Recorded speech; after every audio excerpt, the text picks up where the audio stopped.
Nós iremos ler todo o capítulo 13.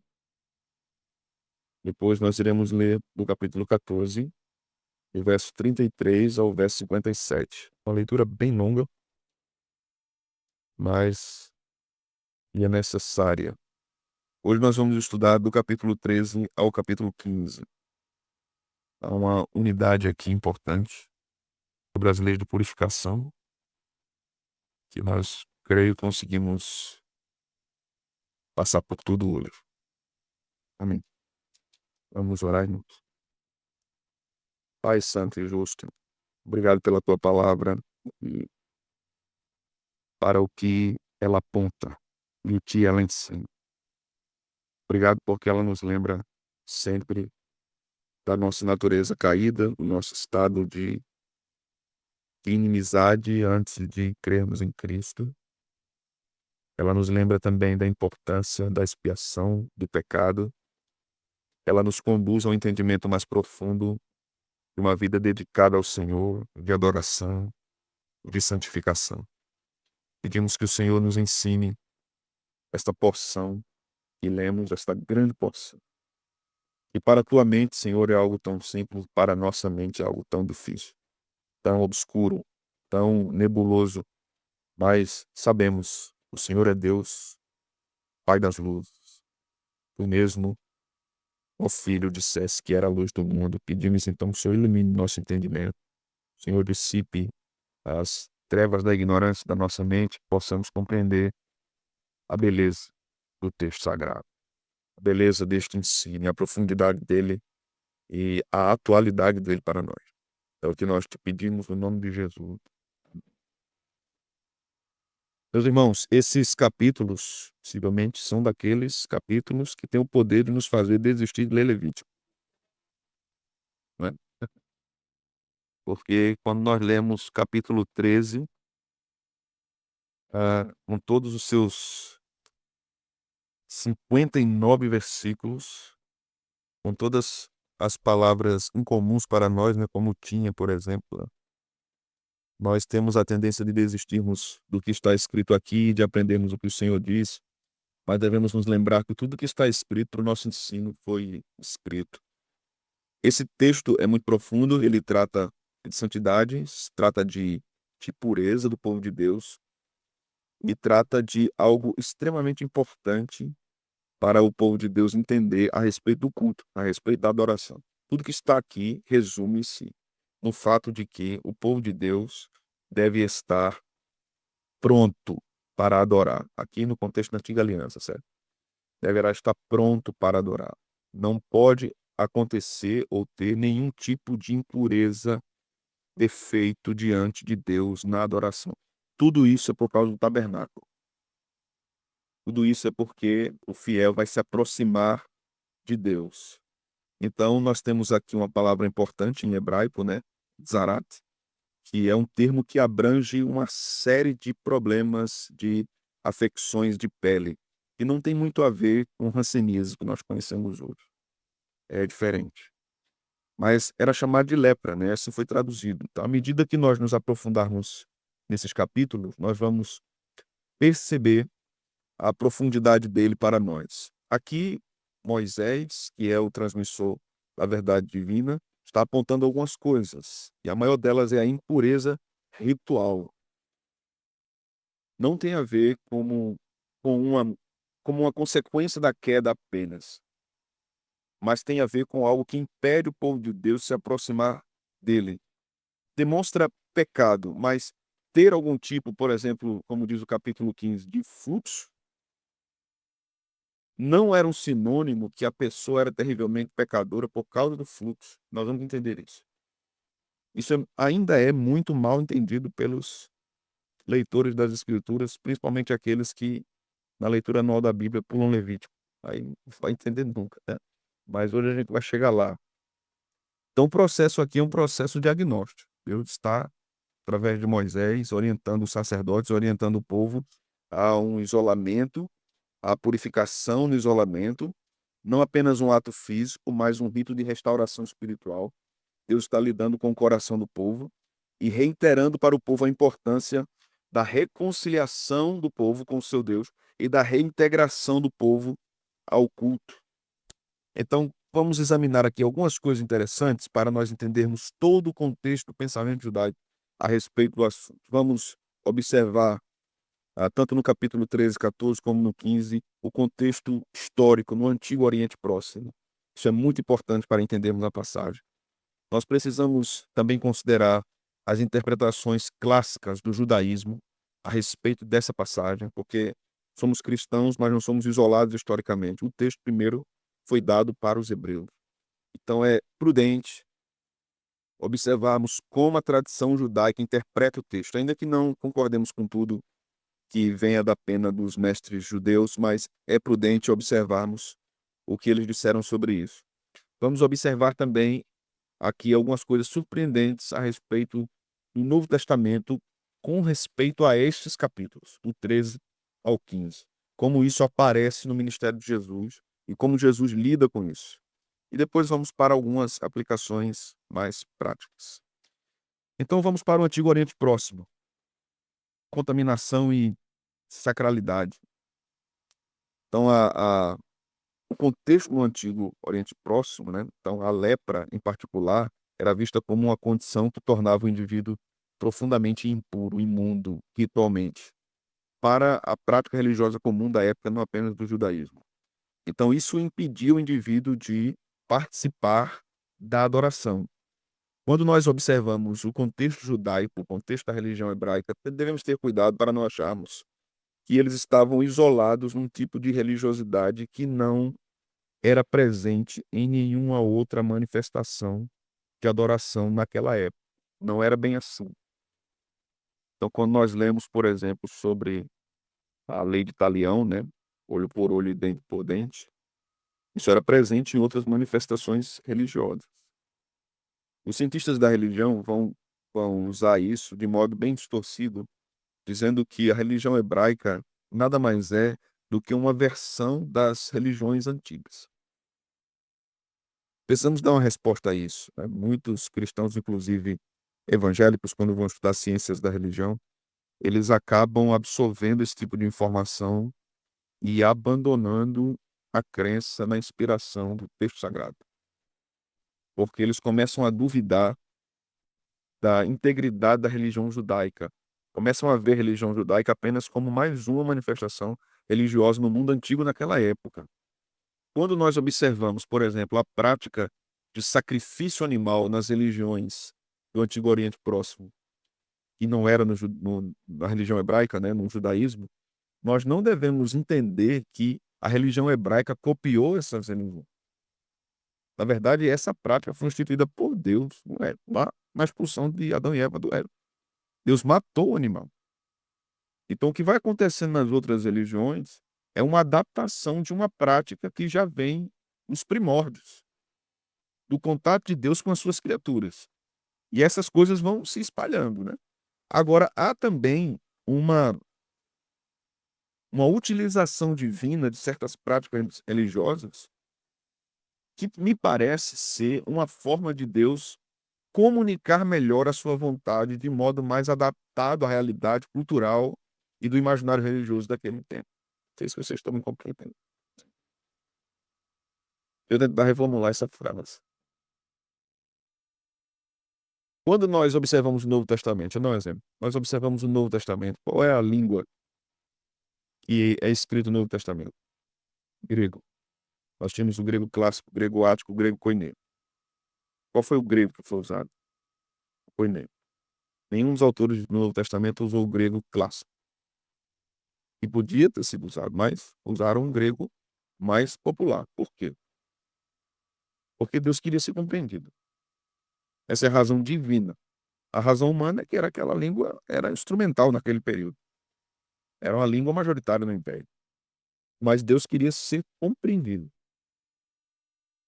Porque Deus fez com que as viagens de Paulo, por exemplo, fossem exatamente um tipo de usufruto da Pax Romana, onde o cidadão romano tinha acesso às várias localidades e províncias do Império Romano. Providencialmente, Deus usou aqueles fatos históricos para fazer com que o seu evangelho, sua mensagem, fosse espalhada por todo o Império Romano. O que eu quero dizer agora com o Antigo Testamento é: Deus se vale de questões culturais para ensinar coisas corretas e coisas já existentes na cultura. Deus não precisa criar uma nova cultura. Deus usa a cultura dos homens.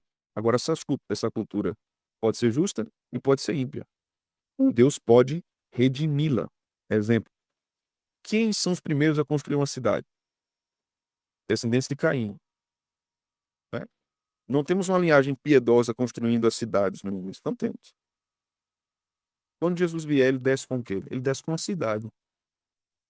Então, nós vamos ver na narrativa bíblica uma atenção especial de Deus ao fator cidade.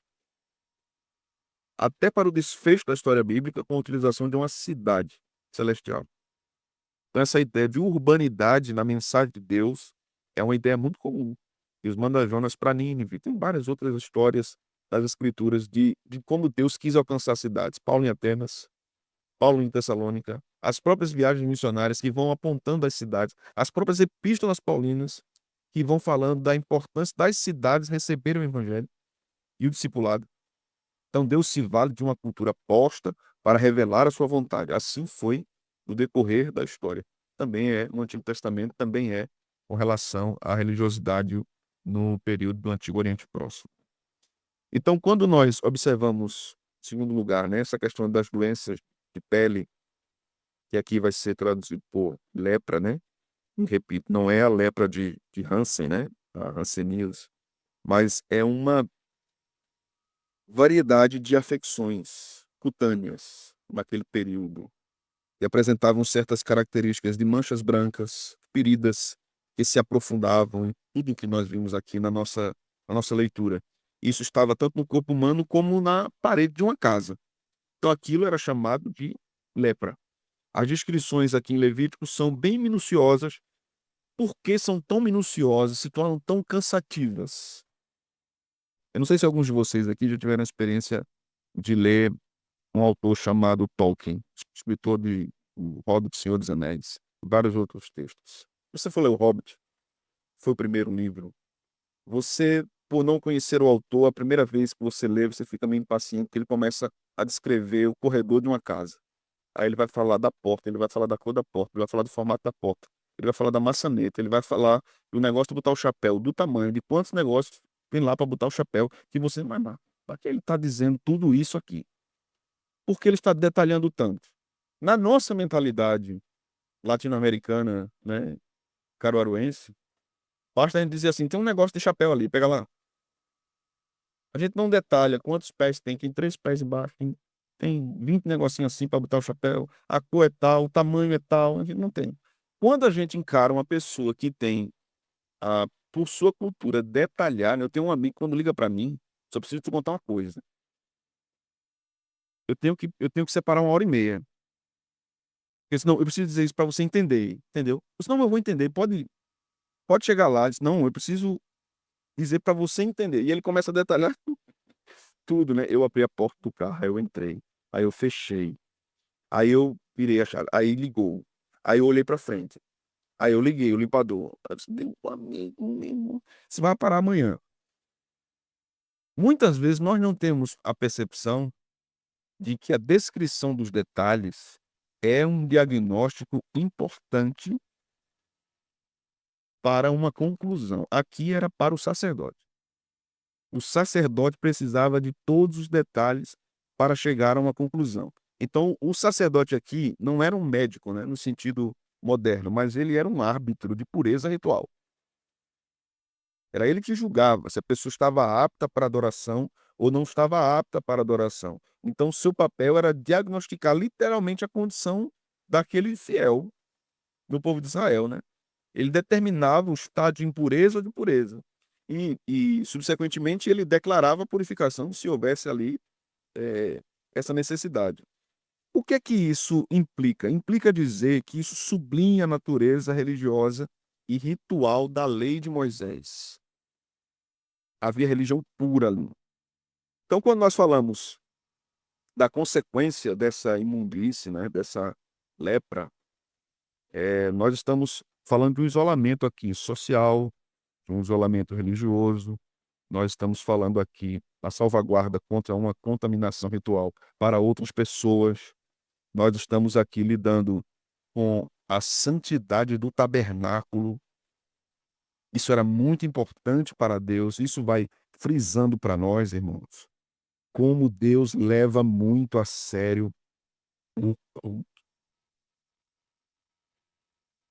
se nós estivéssemos no período do Antigo Testamento,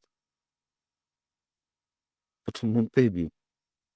Essa tossezinha aí, esse negócio aí na garganta, esses espirros, seria um problema. Quando nós entramos, então, na interpretação judaica, aqui temos algumas coisas interessantes, muito interessantes, que os rabinos olhavam para esse texto, os estudiosos judaicos, tanto na Mishnah como no Talmud, associavam diretamente essa lepra a pecados de maledicência. Eles diziam, isso é um juízo de Deus. O nosso linguajar aqui, né? Contra a fofoca. Discursos destrutivos. Ao ver a mancha na pele, você julgava qual era o pecado que aquele povo tinha. Essa é a interpretação rabínica, tá? E é uma interpretação que é merecedora de atenção. Então, todas aquelas elaboradas cerimônias, né? Dois pássaros, madeira de cedro, escarlate, sopa, água-viva, raspagem de pelos, banho ritual, sacrifício.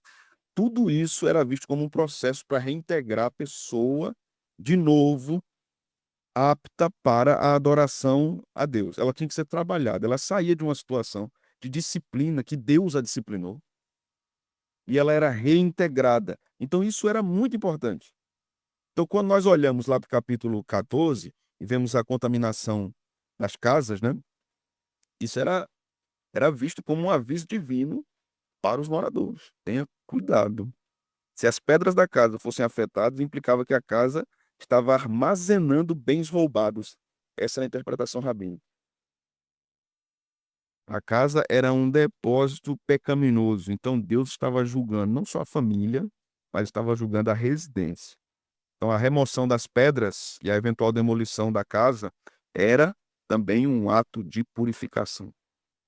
Deus estava dizendo, eu não tolero o pecado no meio do meu povo. Tudo isso é bem assustador, né? Mas vamos para o Novo Testamento agora. Eu quero chamar vocês lá para o livro de Marcos, capítulo 1.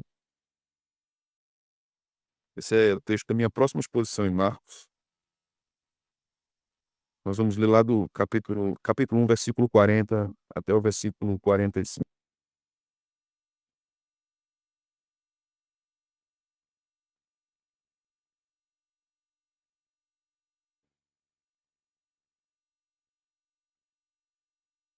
Nós vimos lá em Levítico que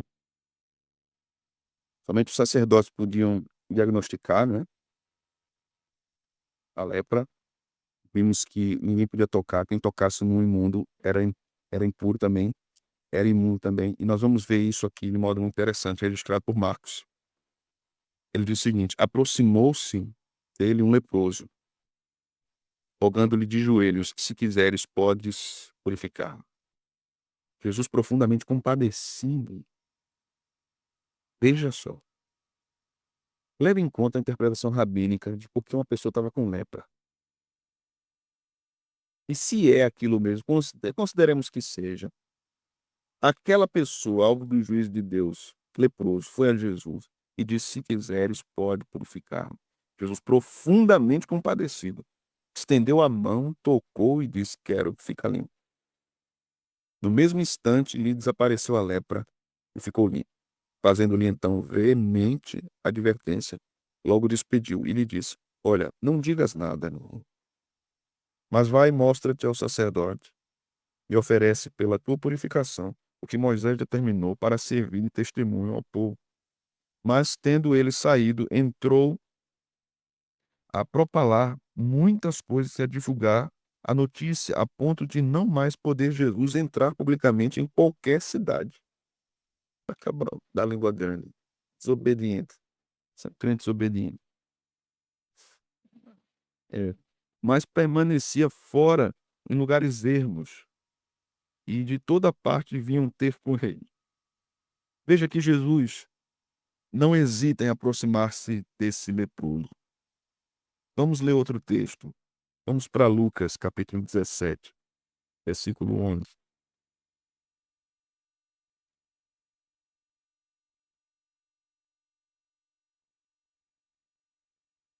Até o 19.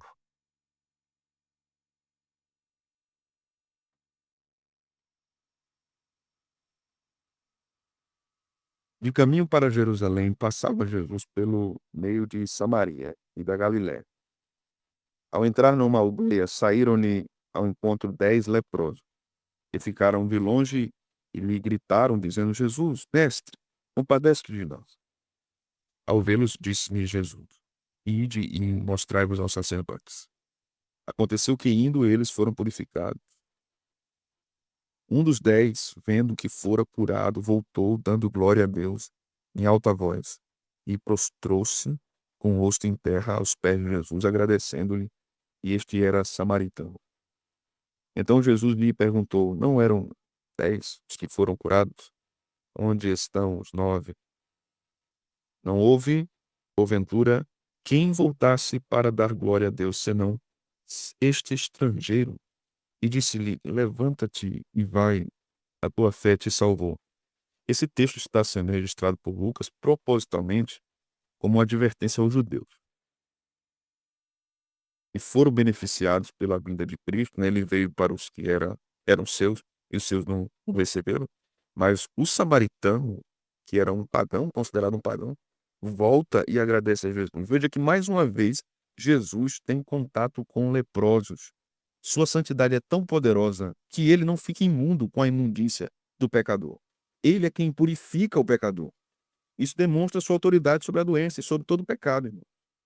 Ele restaura a condição pecaminosa do pecador, restaura a saúde do pecador, seja ela física, seja ela espiritual, mas também restaura a dignidade do pecador. É isso que Jesus faz quando ele salva o pecador do seu pecado. Ele vai ao leproso, ele entra no leprosário, ele toca neles e ele nunca, nunca será imundo. E ele não precisa mandar o leproso ir e voltar depois para avaliá-lo. Quando ele diz está curado, está curado.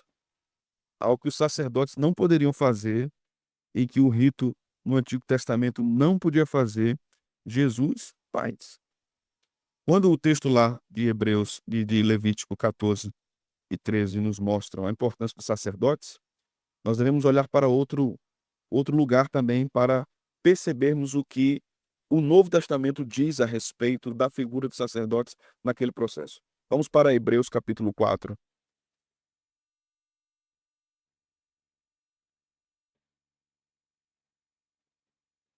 Vamos ler do verso 14 ao verso 15. Depois nós vamos ler o capítulo 7. Hebreus 4, do 14 ao 16, perdão. O texto diz assim: Tendo, pois, a Jesus, o Filho de Deus, como grande sumo sacerdote, que penetrou os céus, conservemos firmes a nossa confissão, porque não temos sumo sacerdote que não possa compadecer-se das nossas fraquezas. Antes foi ele tentado em todas as coisas à nossa semelhança, mas sem pecado. Acheguemo-nos, portanto, confiadamente junto ao trono da graça, a fim de recebermos misericórdia e acharmos graça para socorro em ocasião oportuna. Veja, capítulo 7 agora, versículo 26 até o 28. Com efeito, nos convinha um sumo sacerdote como este, santo, inculpável, sem mácula, separado dos pecadores e feito mais alto que o céu, que não tem necessidade, como os sumos sacerdotes, de oferecer todos os dias sacrifícios, primeiro por seus próprios pecados, depois pelos do povo, porque fez isto uma vez por todas, quando a si mesmo se ofereceu. Porque a lei constitui sumos sacerdotes a homens sujeitos à fraqueza, mas a palavra do juramento, que foi posterior à lei, constitui um filho perfeito para sempre. O que um sacerdote, nem um sumo sacerdote poderiam fazer pelo pecador, Cristo faz. Por isso que nós não temos mais sacerdotes nessa esquina do Antigo Testamento. Nós temos agora o sacerdócio universal de todos os crentes e a presença de Jesus em todos os crentes. Porque o sumo sacerdócio para a igreja de Deus hoje é de Cristo. É de Cristo. Que vai ao pecador e não examina apenas, diz assim, ó, vai perdido isso. Tá ruim. Que afasta. Impuro, imundo, longe. Se afaste. Quebre tudo. Jogue fora da cidade. Em um lugar impuro também. Porque é resultado do pecado. Não, irmãos, ele vem a nós, vive conosco, trata a nossa lepra, está presente dentro de nós, pecadores, leprosos, dentro de nós. Ele não apenas examina e diz fique curado, ele está dentro, dentro. Isso é impressionante. O Novo Testamento mostra a grande condição de pecado do ser humano, né? E que isso nos torna impuros espiritualmente. Então, vem o Evangelho purificar esses leprosos, purificar esses imundos, purificar essas consciências impuras dentro de nós e fora de nós. O livro de Hebreus vai nos dizer que nós temos esse sacerdote. Você está lutando contra o pecado, e eu sei que está, como eu também estou. Nós devemos nos lembrar que ele jaz à porta. Na verdade, ele é o nosso pior inimigo, ele mora dentro de nós, e há uma grande tensão dentro de nós de uma vida que é morada do Espírito Santo, mas de uma vida que também é morada de pecado. As duas coisas estão ainda. E há uma batalha do Espírito contra a nossa carne, que está vencida em termos finais. Está vencido em termos finais. O Espírito vencerá. Mas enquanto o fim não chega, seja na nossa morte, na nossa promoção para a glória, seja na volta do Senhor, nós devemos entender que há uma necessidade constante para a nossa vida dizermos como aquele leproso disse a Jesus: Senhor, purifica-me. Se quiseres, pode tornar-me limpo de novo. E assim que o apóstolo João diz na sua epístola, ele é fiel e justo para purificar. Ele é fiel e justo para purificar. Nossos pensamentos podem ser impuros, irmão. Nossos atos também podem ser impuros. Nossos comportamentos podem ser impuros não apenas em um dado momento, mas eles podem se prolongar como comportamentos viciosos, cheios de impureza. Um crente pode cair em terríveis pecados, mas ele sempre terá um sumo sacerdote que se compadece dele. O texto diz que quando aquele leproso foi a Jesus, ele olha para ele e se compadece. A gente acha que quando nós estamos mergulhados nas nossas imundícies, os nossos pecados, a gente tem a impressão de que ele vai virar as costas. Afinal, quando nós olhamos para o Antigo Testamento, nós vemos uma orientação divina, dizendo, se estiver assim, não chegue nem perto do tabernáculo, não chegue nem no átrio.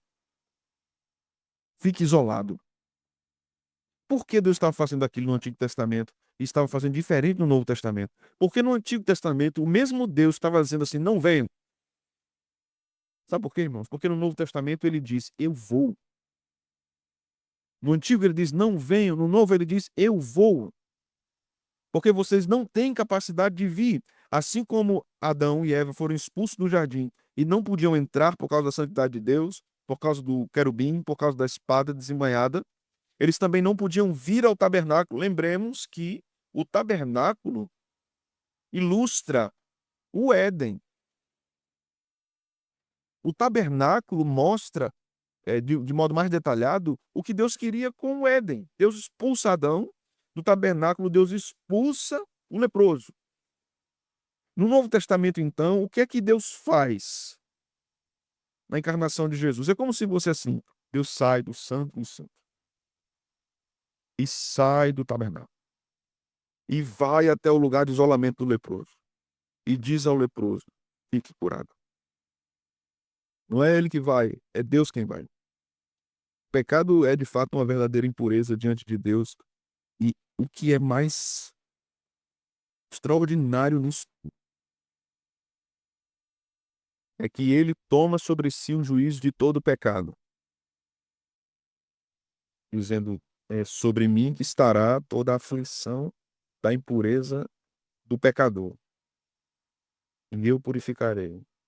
Sobre mim estará imputada a injustiça do pecador, e sobre o pecador estará imputada a minha justiça. Essa é a obra de Cristo. Levítico está apontando para a obra perfeita de Cristo. Assim como os afligidos pela lepra necessitavam de purificação para serem reintegrados, nós, pecadores, membros da Igreja de Deus, precisamos também sermos purificados pelo sangue de Jesus. Porque o pecado nos separa de Deus. O pecado rompe nossa comunhão com Deus, mesmo salvos. Mas quando estamos em pecado, a nossa comunhão com Deus é ferida. Não porque ele se afastou de nós, mas porque nós nos afastamos dele. Mas nós lembramos do que Hebreus diz e do que o Evangelho diz. Temos um sumo sacerdote que se compadece de nós. Temos um sumo sacerdote que olha para o leproso e se compadece. Tem misericórdia. Você imagina essa cena? Você é um pecador terrível, podre.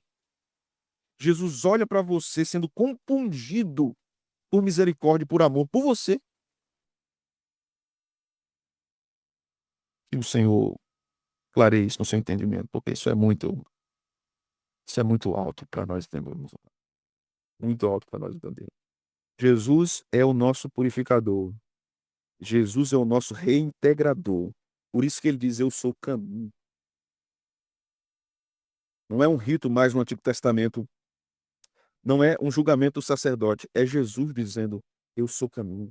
Eu sou mediador. Sou eu que levo. Não é um rito humano, mas sou eu que levo. Deus está dizendo, então, todas as tentativas de religiosidade humana para sua autopurificação são inúteis. Eu tenho que vir e eu tenho que levar o homem até mim. Somos chamados a reconhecer, então, Jesus como aquele que nos purifica, como aquele que nos reintegra, aquele que diz assim: você foi enxertado na videira, eu coloco você na videira. Não é você que vem, não é você que se purifica, sou eu que purifico. Vinde a mim, todos que estáis cansados e oprimidos, eu vos aliviarei. O dito do Senhor. Aprendemos aqui também um pouco sobre a percepção judaica, que é muito interessante, né? Sobre a questão da maledicência. Não sabemos ao certo se isso se referia naquela época a isso mesmo, mas como cristãos, nós devemos nos lembrar que Paulo nos falou, nos deu advertência sobre isso, a termos cuidado com a nossa língua. Tiago também nos falou sobre isso, a termos cuidado com a nossa língua. Devemos evitar fofocas. Devemos evitar calúnias. Irmãos, palavras destroem. Palavras destroem pessoas. Palavras destroem reputações. Palavras podem destruir famílias. Nós devemos ter cuidado com o que nós falamos. Se você não quer ajudar alguém que está errando, não quer ir à pessoa ajudá-la, não tem direito de falar dela. Você não tem o direito de falar. Se cale. Cerre seus lábios. Não diga nada, apenas ore. Mas se você quer ajudar, às vezes eu preciso falar com você, mas eu não sei como ela vai receber. Então, se você quer falar, você só pode falar a ela, né? Em primeiro lugar, a ela. Você vai a ela. Vai tu, a teu irmão, tu e ele só. E resolve a demanda. Paulo nos fala sobre maledicência, que está ligada à ira, que está ligado à cólera, essa explosão. Temos cuidado com a maledicência, temos cuidado para, como cristãos, não termos prazer na maledicência, ainda que ela esteja disfarçada de piedade. Quando alguém vier para falar para você de outra pessoa, você deve fazer uma pergunta: você está disposto a gente sentar com ela e conversar? Não, não quero me envolver, não. Não estou na menina. Não preciso saber. Não preciso saber. Devemos ser vigilantes contra esse tipo de influência. Mas aqui nós percebemos também, irmãos, o papel da comunidade.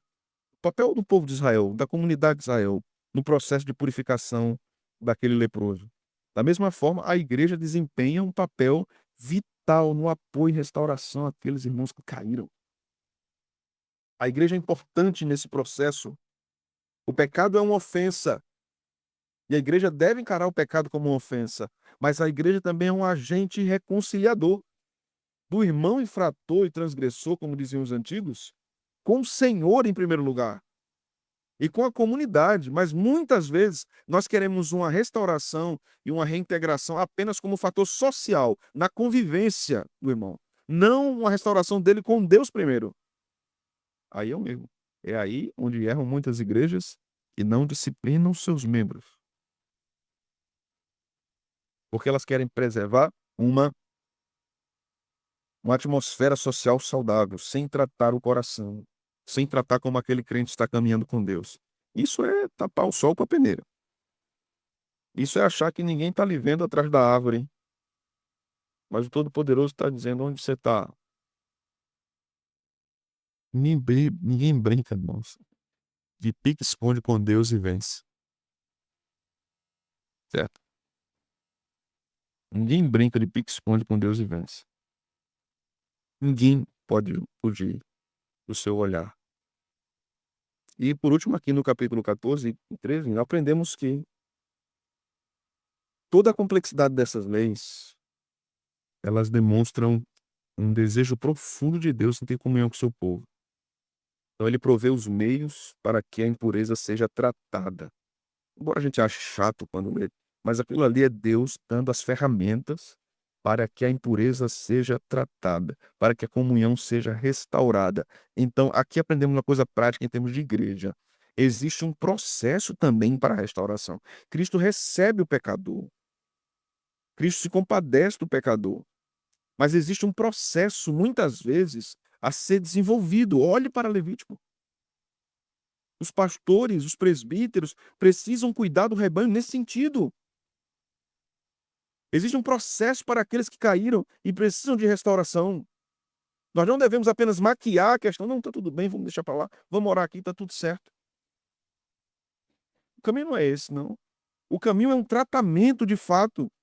Cuidar do coração de fato, de modo amoroso, de modo piedoso, de modo firme, de modo doutrinário, para que de fato o crente entenda que a igreja é um agente de reintegração da sua vida com Deus. Ela não é mediadora, mas ela é um instrumento da parte de Deus para levar você para mais perto de Deus. Quando uma igreja está levando um crente para mais longe de Deus, ele tem que sair dali, irmãos. Ele tem que sair dali. Agora, Deus falando em termos bíblicos, né? Não estou falando aqui em termos fantasiosos na cabeça dos crentes. Se uma igreja não tem sido um agente de bênção para a vida de um crente, ele deve sair dali. Agora, existem alguns que não querem. Eles não suportam o fato de Deus ter determinado que cuidará da minha vida por meio de outros pecadores como eu. Essa é a manifestação do orgulho vindo à superfície. Vocês estão falando isso para mim, mas vocês são pecadores também, vocês não pecam não. Mas aí está a beleza da igreja, irmão. A beleza da igreja está em tratarmos os pecados, inclusive dos nossos irmãos, não soberbamente. E observando o que Paulo disse, você que está em pé, tenha cuidado para não cair. Trate o pecado do outro, ajude o outro de modo respeitoso, piedoso, com temor no coração. Amém, meus irmãos? Para a gente concluir, eu vou fazer algumas considerações aqui no capítulo 15. Vamos lá para o capítulo 15 de Levítico.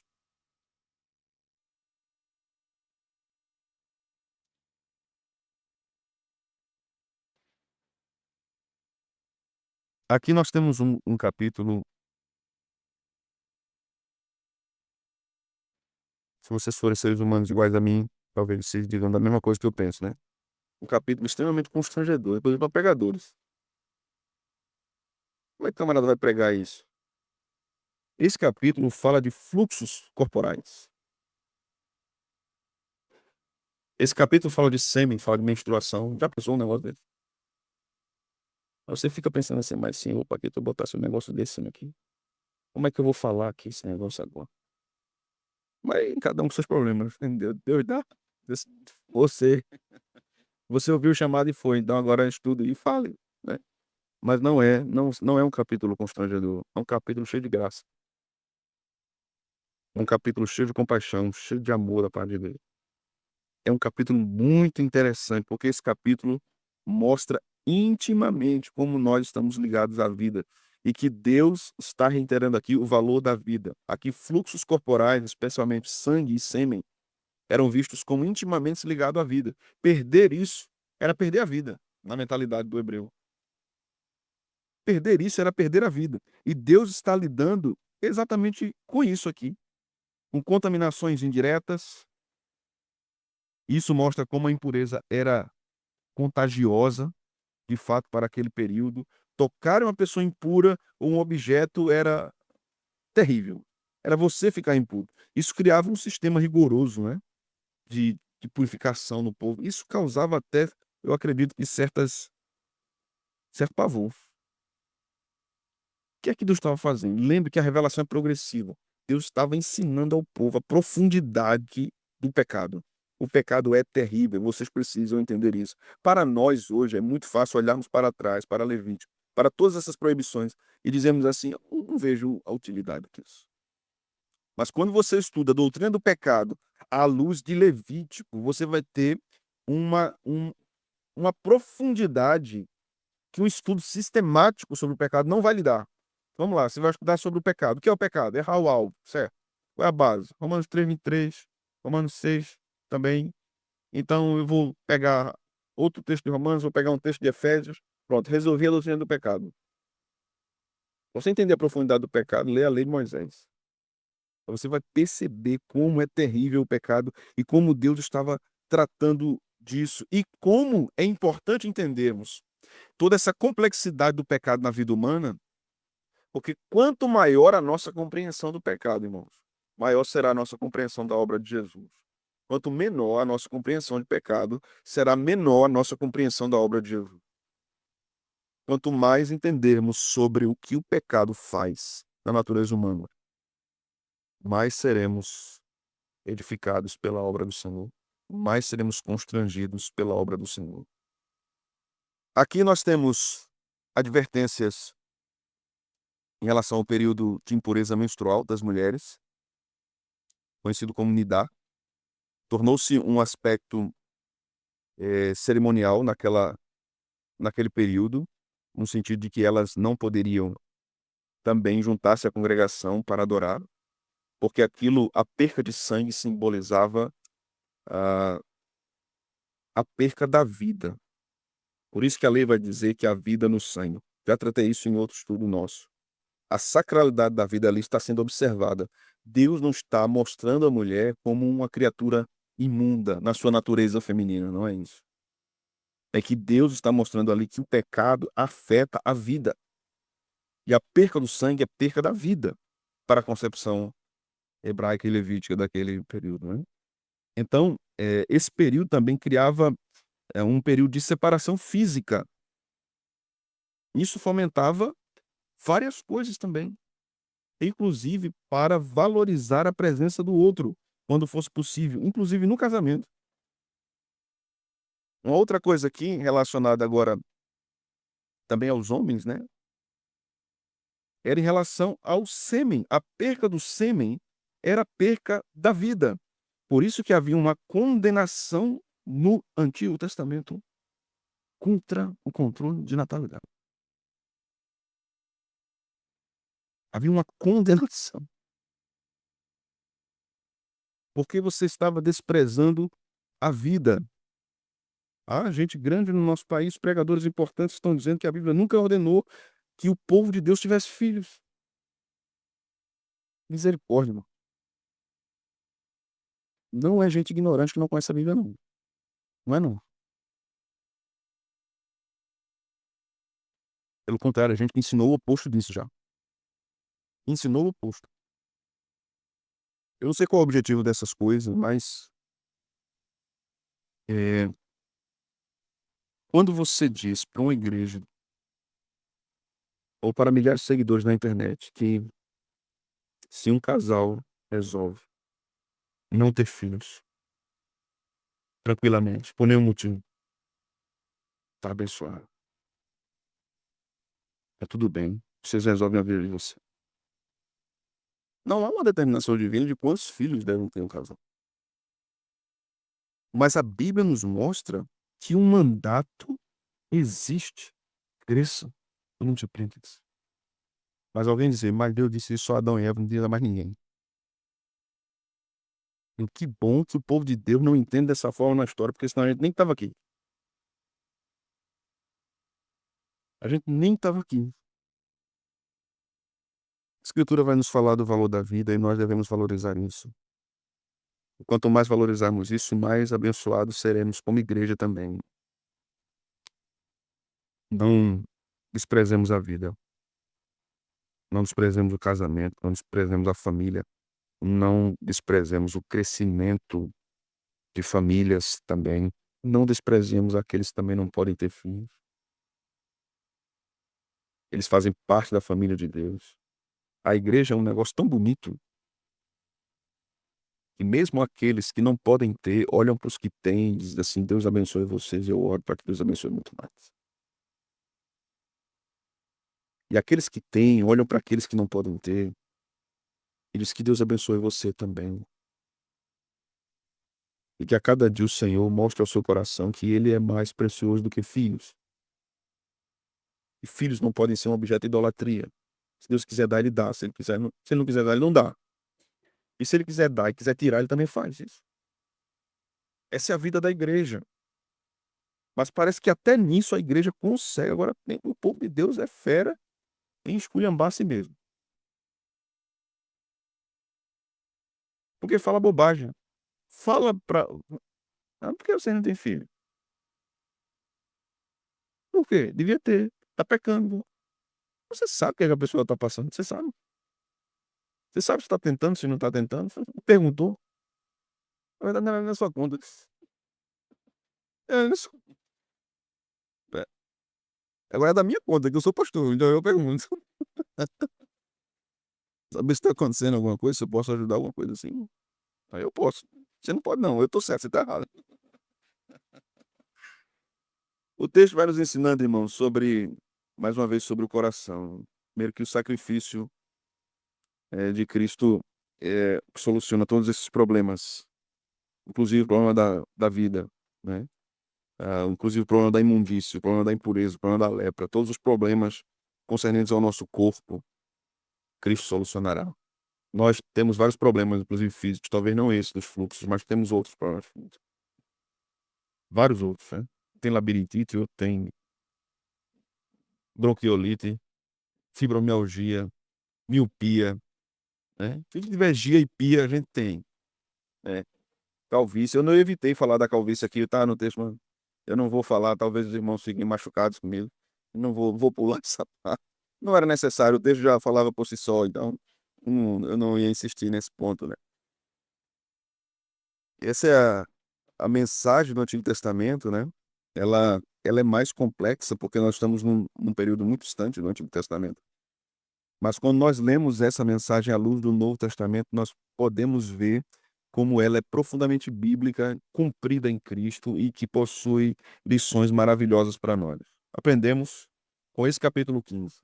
Eu não vou ler porque ele é muito grande, vocês podem ler em casa. Aprendemos que somos chamados a buscar a pureza do nosso coração e fugirmos da impureza da nossa mente. Aprendemos que os nossos corpos são, de alguma forma, e ainda de forma muito brusca, afetados pelo pecado, em coisas que nós somos agentes diretos e coisas que nós não somos. Nós não temos culpa. E não podemos mudar aqui. Somente Deus pode mudar aquilo em algum momento. Deus pode regular e vai regular todas as funções do nosso corpo. O pecado é tão terrível que ele desregula até o nosso corpo em algo que a gente não teve culpa. Veja que coisa tão terrível é o pecado. Você vê aquela pessoa que cuida tanto da alimentação, ela vai ter um câncer. Aí o outro desmantelado todo, come 80 cachorro-quente por semana, toma 2 cocas de 2 litros e tá novo. O pecado é que faz isso, né? Corrompe. Quanto mais a gente pudesse cuidar, melhor, né? Também não tô alisando o do cachorro-quente, não. Tome tempo na sua vida, irmão. Nossos pensamentos, nossas palavras, refletem também as impurezas que estão dentro de nós. Não se trata agora, no tempo que nós vivemos, de seguirmos rituais externos para sermos puros, mas de rogarmos ao Senhor pureza de mente. Pureza de mente. Isso deve nos afligir, irmãos. O fato de não termos pureza de mente deve nos afligir. Não precisamos mais de sacrifício, porque Jesus morreu por nós na cruz. Isso nos basta. O nosso corpo será ressuscitado, será restaurado. Louvado seja Deus por isso, porque todos os seus desequilíbrios e pecados serão cessados com a volta do Senhor. Maranata, hora vem, Senhor Jesus, que Ele volte e nos liberte de tudo isso.